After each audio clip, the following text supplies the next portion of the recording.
And welcome back to Primetime News. Special welcome to folks on OneSpotMedia.com. Up first this evening, the Financial Investigation Division, FID, says it's moving ahead to recover more than $20 million that the court imposed on Alliance Finance Limited when the matter is heard in the Supreme Court later this year. Now, this despite the dismissal of 17 charges against AFL's sister company, Alliance Investment Management Limited, Thursday. Now, according to the FID, the forfeiture case has no bearing on Thursday's matter, but the attorney representing AIML is questioning the timeliness of the FID statements.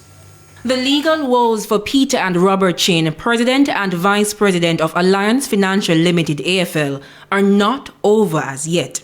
The brothers were recently freed of criminal charges brought against them by the Financial Investigative Division, FID, relating to Alliance Investigative Management Limited, a company where both brothers are principal directors. According to the FID, they still have to answer to a forfeiture case in the Supreme Court to be heard later this year.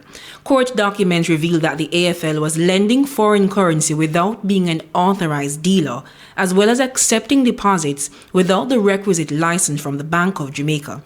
The sums total $15.3 million. The men pleaded guilty to the charges and were ordered by the court to forfeit $21.4 million Jamaican dollars.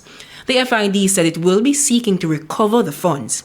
Defense attorney King's Counsel Tom Tavares Finson describes the FID statement as a smokescreen. The plea arrangement was entered into by Alliance Finance Limited.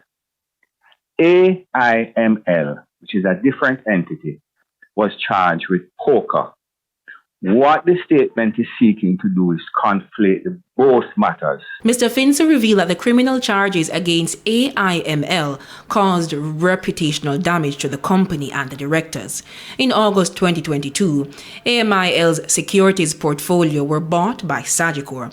On Thursday, Chief Parish Court Judge Chester Crooks upheld a no-case submission filed by the attorneys of AIML. It is obviously a release that has been put out without competent legal advice.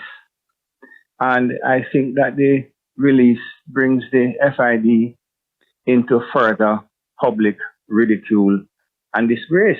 The FID in its statement said, quote, "It respects the ruling but emphasizes that it does not affect the ongoing efforts to recover the full benefits obtained by AFL from the offenses for which it was convicted." End quote. Jamila Maitland for TVJ News.